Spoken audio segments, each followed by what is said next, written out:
Coming up, we've got your campus news update. And all the most recent national and international headlines. All this and more right now on Newswave.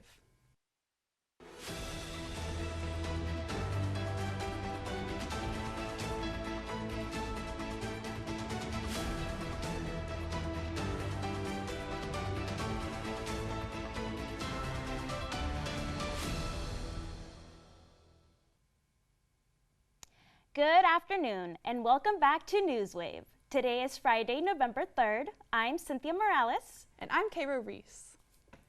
November is a special time of year in Mexican culture and here at Trinity. The first and second of the month is known as Dia de los Muertos, a holiday that celebrates and honors the tradition of reuniting the living with their loved ones who have departed. Students were able to celebrate this event on campus with the help of Trinity University Latino Association, also known as TULA. A part of Trinity's annual Muertos Festival, TULA set up 4 ofrendas, which are altars aimed at paying tribute to those who have passed on. These were located in CSI, Dickey Hall, Coates Student Center, and Coates Library. However, the ability for students to celebrate holidays so dear to their hearts was not always as easy. The Trinitonians stated that, quote, racist acts in the past were taken against other students' ofrendas, and students kept their ofrendas hidden behind Coates Student Center. Members of TULA, Kaylee Cancino, expressed the importance of keeping this tradition alive, stating that, quote, we are in a predominantly white college, so having this piece of culture in a place where we are learning and bettering ourselves is a very big deal. It's making sure people feel recognized in a place where they may not have been in the past. TULA's mission in celebrating Dia de los Muertos is not only to pay tribute to loved ones, but also to connect Latino students with their culture and with their peers. Another way in which Dia de los Muertos can be celebrated here in San Antonio is the world-famous Muertos Fest, and we've had reporters on the scene this year to fill you in on all of them.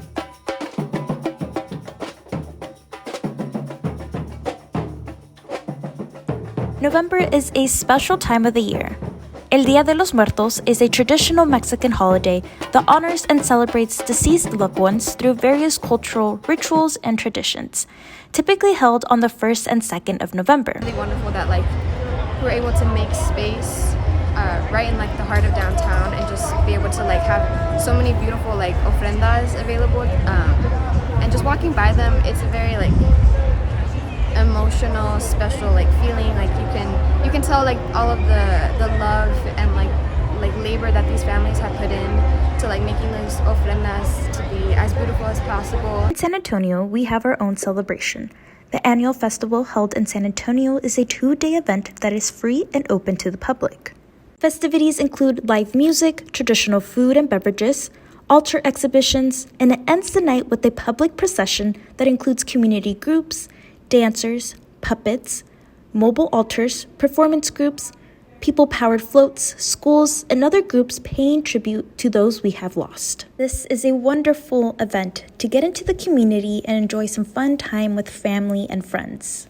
I interviewed a member from the San Antonio community. Let's take a look. So thank you for interviewing us. So this project is a collaboration between the art classes at Macomb High School, Mexican American Studies, and the bilingual classes. It was inspired by the fact that we're located on the south side of the city, and this festival is very connected to the cultural roots of our students. To be here for the first time is that we're just very proud, and we feel it's important that the south side community is represented on the city level, because it is a big part of the city, and our kids deserve to be recognized and honored. People gather around for the beginning of the procession starting at 7 p.m. Let's take a look at how magical this festival looks.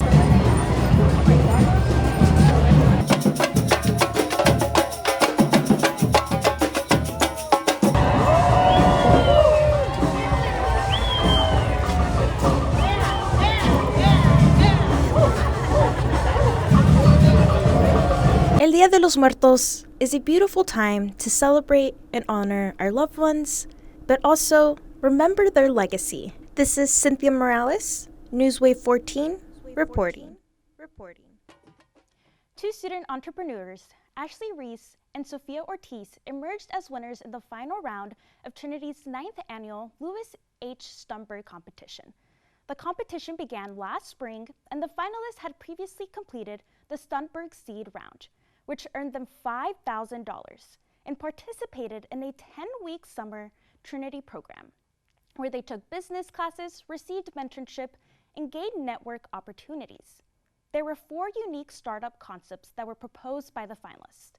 The first was Well and Worthy, a personalized wellness app developed by Reese and Ortiz, designed to help women develop nutrient and workout programs based on their menstrual cycles, which aim to enhance their energy, fitness, and overall well-being. The second company, BeFit, is an AI-powered health platform created by Molly Prid, Marcos Morales, and Woo Jin Han, which offers tailored workout and diet plans for users. The third company is the Beast Collection, an athletic apparel company founded by James O'Gunran, which is centered on motivation and promoting a healthy and successful lifestyle through fitness wear.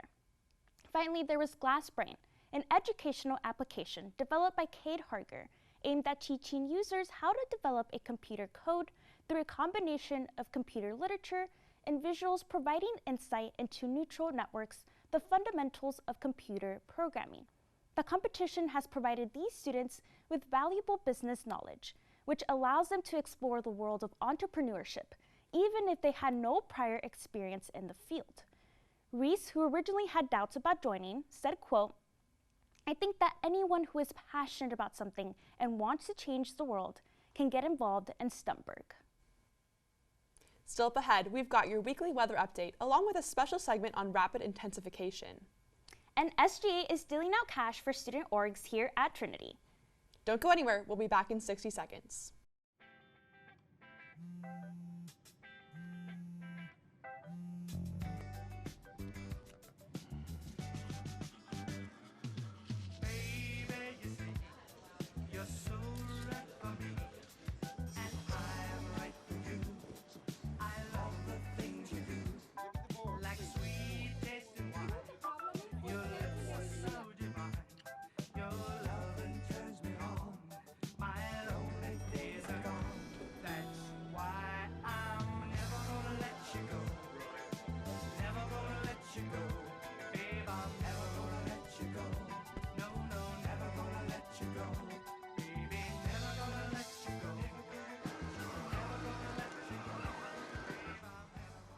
Here you go.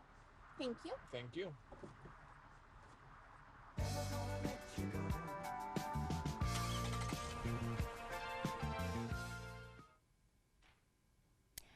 Welcome back to Newswave. This past October, the Trinity University Student Government Association, or SGA, anonymously approved a $61,000 stimulus found to support student organizations here at Trinity. Project HOME, which stands for Helping Organizations Move and Excel, provides $200 to all active registered student organizations, or RSOs, Greek life organizations, and club sports each semester for this academic year as a way to support student life through extracurricular activities. Student body president and Newswave associate producer Danny Nguyen stated that, quote, "We've seen the blood, sweat, and tears the students put into creating these magnetic events. We're interested to see if Project HOME alleviates any of that stress, and then as byproduct, if it helps them create really successful events. The stimulus meant to alleviate the stress taken on by student organizations to cover overhead costs, allow student organizations to redirect more focus towards the creative elements of their events." Aaliyah Jones, sophomore class representative of the Black Student Union, is hopeful about the initiative, stating, quote, "Obviously Project HOME can help financially, but furthermore, it, quote, gives us the feeling that we have support from other orgs, especially SGA. SGA is really big on this campus, and knowing that they made the initiative to help student orgs, it really helps build that relationship." In more local news, we finally had some cold weather here in San Antonio. Let's see what to expect in this coming week. Here's your weekly weather update from Newswave Chief Meteorologist Luke Morton. Hello everyone, I hope you all had a great week. This past week was definitely a bit of a shock to the system, with this past Monday seeing the coldest temperature since February. However, we have warmed up since then, and it has been quite pleasant these past couple of days. This weekend looks to be quite nice with highs in the 70s under mostly sunny skies. Lows should be in the upper 50s to low 60s. Next week looks to be a bit warmer, although still pleasant. Highs should be in the 80s to begin the week, and perhaps a weak cool front will blow through midweek that will knock our temps back into the 70s. Just a quick reminder that we will get an extra hour of sleep starting on Saturday night. Daylight savings time ends on Sunday at 2 a.m. and clocks will fall back 1 hour. This will make the sun rise and set 1 hour later than it has been, which will create lighter mornings and darker evenings. So don't forget to set your watches back 1 hour on Saturday night and enjoy the extra hour of sleep. Anyways, I hope you all have a restful weekend, and I will see you back here next week. Hurricane Otis made landfall in Acapulco, Mexico last weekend and is already considered as one of the most catastrophic storms to ever hit the region. According to CBS News, Hurricane Otis surprised many experts by how quickly it gained intensity. Wind speeds increased by 115 miles per hour in the span of one day, causing the National Hurricane Center to call the storm a, quote, nightmare scenario. Hurricane Otis's fast development is an example of a phenomenon called rapid intensification. Researchers predict more storms will follow this pattern because of the effect global warming has on surface water temperatures. Meteorologist Richard Knabb explained this process using the analogy of a car, saying, quote, think of the ocean as the gas tank for the hurricane that is the engine.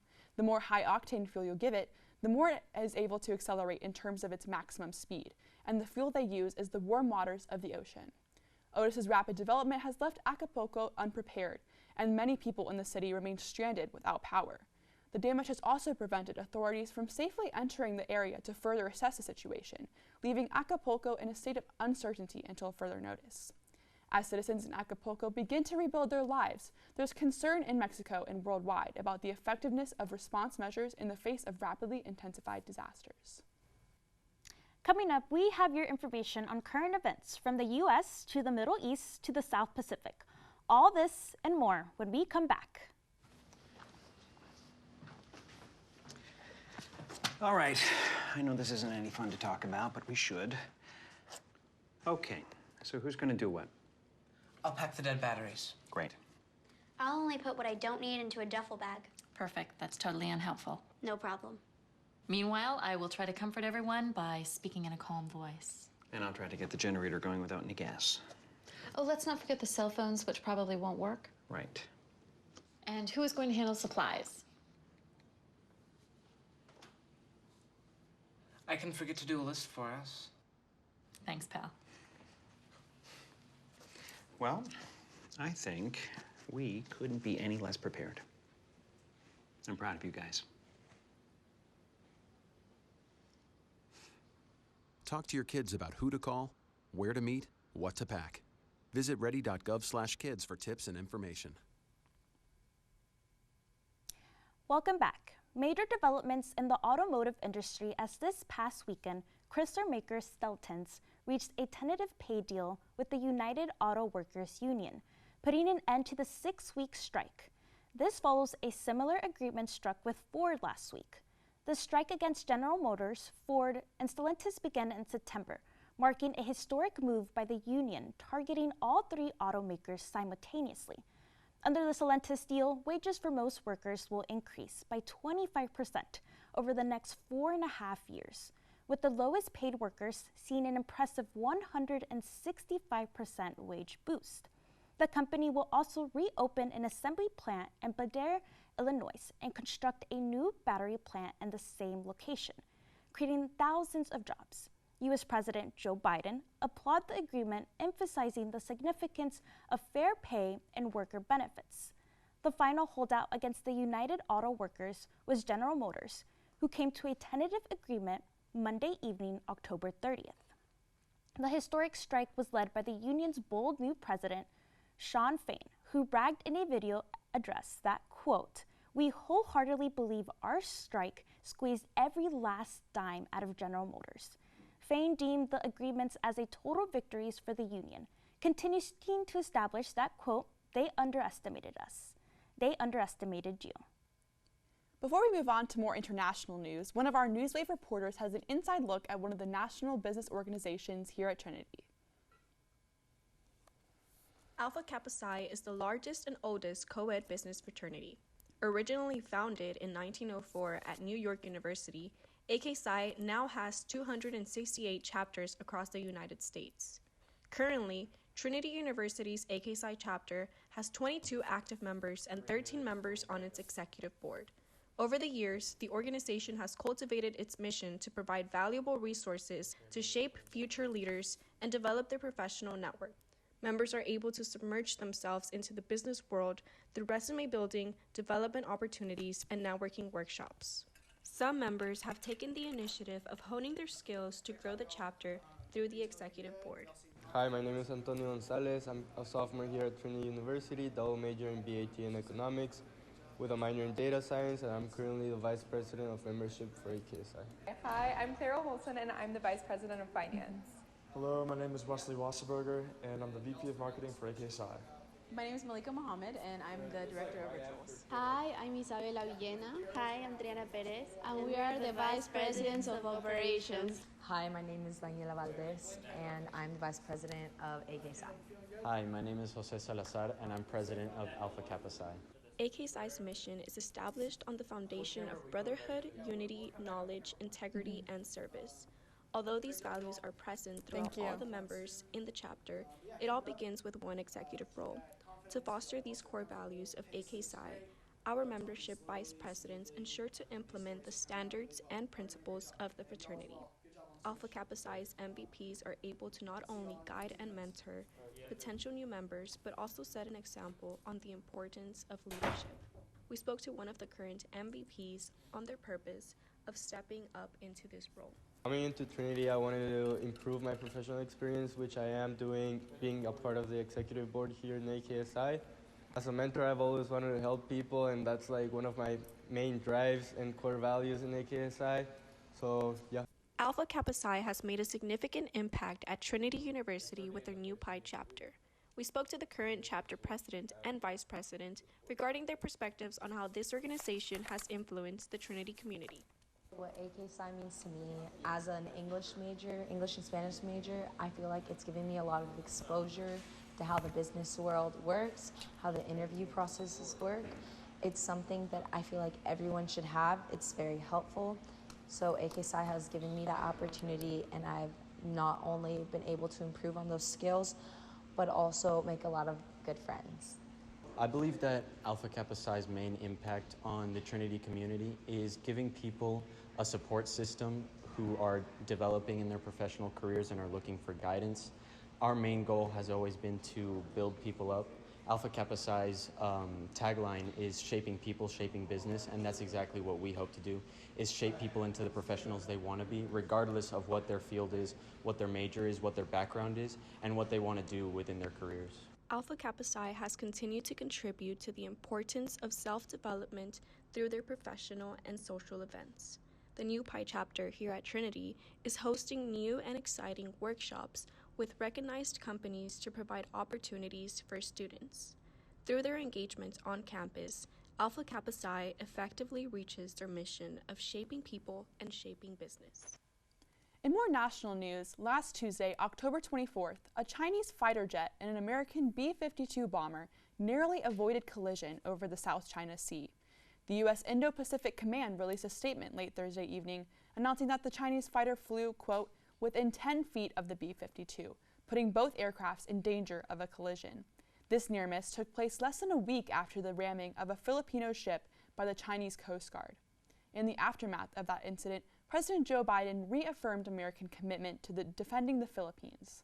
According to NPR.org, Chinese Foreign Ministry spokesperson Mao Ning pushed back and acknowledged the American position, but countered that the U.S., quote, should not undermine China's sovereignty and maritime rights in the South China Sea. The American B-52 involved was conducting routine operations in international airspace in the South Pacific. Luckily, a fatal crash was avoided, but nonetheless, fears are growing about rising tensions in the region. Despite the near miss, the U.S. military has indicated that it will not change its current approach to surveilling the South Pacific. Newswave will keep you updated as we receive more information on the incident.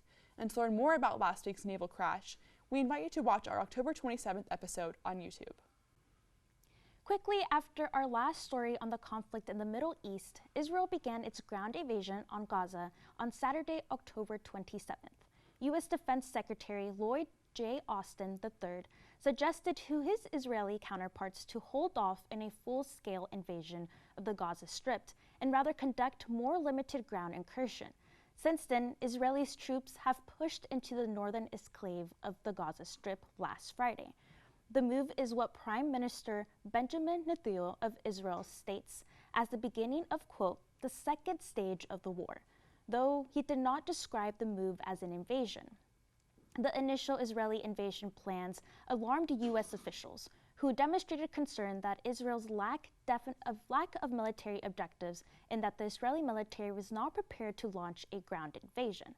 In a conversation with Mr. Austin and other U.S. officials, the Israelis refined their plans, and since then, the ground assault has officially begun. According to the New York Times, former Pentagon officials and U.S. commanders believe that, quote, Israel appeared to be conducting a phased operation with smaller units advancing into Gaza to locate Hamas fighters and clash with them and identify their vulnerabilities. Once the weaknesses, seams, and gaps are discovered, they bring in the main assault force. Yesterday, the United States House of Representatives, freshly back to work under new Speaker Mike Johnson, approved a $14.5 billion military aid package for Israel. This proposal is unlikely to make it through the Senate or survive a Biden veto, as the president requested a $105 billion package for both Ukraine and Israel last Thursday, October 26. As we receive more updates on the war in Israel and its partisan consequences in the U.S., we will make sure to keep you informed. We've got one more story to finish out our show, along with your weekly sports update. We'll be back in 60 seconds.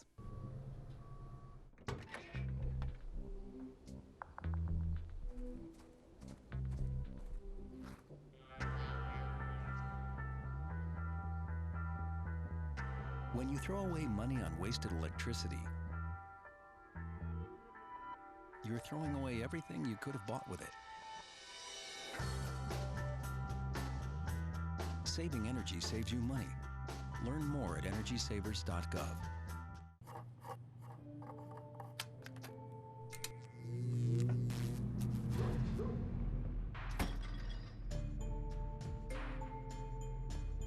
Traditional light bulbs actually generate 9 times more heat than light. Switch to Energy Star light bulbs, and you'll realize just how much cash you were really burning through. Saving energy saves you money. Learn more at energysavers.gov. Welcome back. Up now, we've got your weekly sports update with Newswave sport editor Caleb Reed. Take it away, Caleb. Hello, everyone, and welcome back to sports. Again, my name is Caleb, and let's get started. First off, Trinity football took a huge victory over Millsaps on the 16th anniversary of the Mississippi Miracle, with, of course, the famous Mississippi Miracle taking place in a face-off between Trinity and Millsaps way back in 2007, ending in possibly the single greatest play in D3 football history. Down 24-22 with just 2 seconds remaining in regulation, Trinity mounted an unthinkable comeback, riding an impossible wave of cross-field lateral plays to score the game-winning touchdown as time expired. Almost 2 decades after the play, Trinity dominated the majors with an impressive 63-0 victory.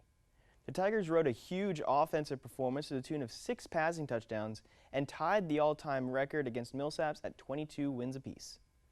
Women's soccer took their final home win of the season in impressive fashion with a 3-0 win, while men's soccer swept their final weekend with 2 critical do-or-die SEAC matches to clinch a berth in the SEAC tournament. Unfortunately, the weekend sweep was thwarted by Colorado College, who defeated the volleyball team in straight sets for their only loss of the weekend. Volleyball would get a win back later on Saturday, winning in straight sets against Schreiner. Now, typically in this additional segment, I like to talk about other sports like the NFL, NBA, or F1, but today it's time for a little bit something different. On Wednesday, my Texas Rangers took their first World Series championship in franchise history, winning Game 5 5-0 off of a massive 4-run 9th inning. The win was 52 years in the making, dating back to 1971 when the team moved from Washington to Arlington, Texas. The team had some major hurdles throughout the series, but never let them cause too many problems as they took care of business winning the series 4-1. Adolis Garcia, the ALCS MVP, walked off Game 1 with an incredible 11th inning home run, but the team lost 9-1 in Game 2 to set up a road match in Arizona. The Rangers got a narrow 3-1 win in Game 3 before blowing the doors open in Game 4 with an 11-7 victory. On Wednesday, both teams were held scoreless until the 7th inning when Texas finally broke through to score the leading run, and then after that, the Rangers broke through in the top of the 9th, scoring 4 runs to put the game out of reach. The Rangers became the first team in MLB history to go undefeated on the road in the postseason, winning all 11 games that they played away from Globe Life Field.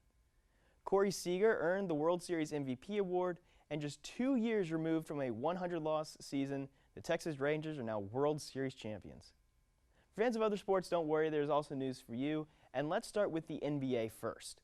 The San Antonio Spurs have opened their season with a 2-2 record, taking wins over the Rockets and Suns, but falling to the Clippers and Mavericks in their first 4 games. Speaking of Dallas, the Mavericks currently hold an undefeated 4-0 record heading into the in-season tournament, scoring over 110 points in every game so far this season. Meanwhile, the Houston Rockets have fallen to a 1-3 record, with their only win coming against the Charlotte Hornets on Wednesday. Over in the NFL, the Dallas Cowboys swept their California series, defeating the LA Chargers and Rams in back-to-back weekends. The Cowboys won a tight 20-17 game against the Chargers and former offensive coordinator Kellen Moore before dominating the Rams in a 43-20 blowout. The Houston Texans have struggled over the last few weeks, taking losses to the Falcons and Panthers, but defeating the Saints and Steelers in their last 4 games. In addition to the NFL, the college football landscape has been shaken up by some massive news recently. The University of Michigan has been investigated by the NCAA for potential spying and sign-stealing allegations, which were raised earlier in the year.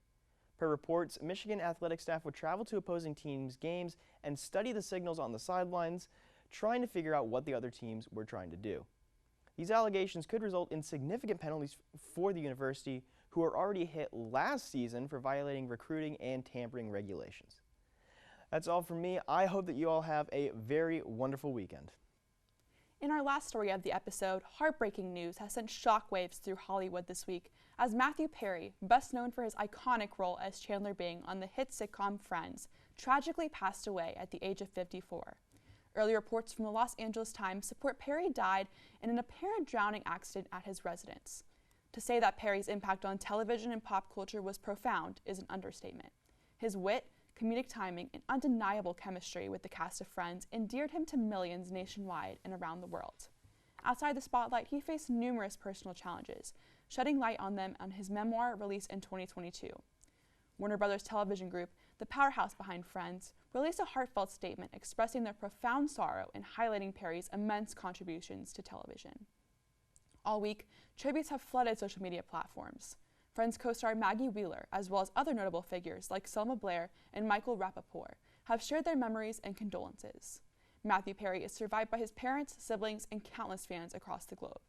As we remember his legacy, our thoughts and prayers go out to his family, friends, and the many who adored him. Thank y'all for watching. If you haven't already, be sure to get out and experience some of this beautiful weather this weekend. Newswave's last episode before Thanksgiving break will be on Friday, November 10th, so be sure to tune in. I'm Kayra Reese. And I'm Cynthia Morales. We'll see you next Friday.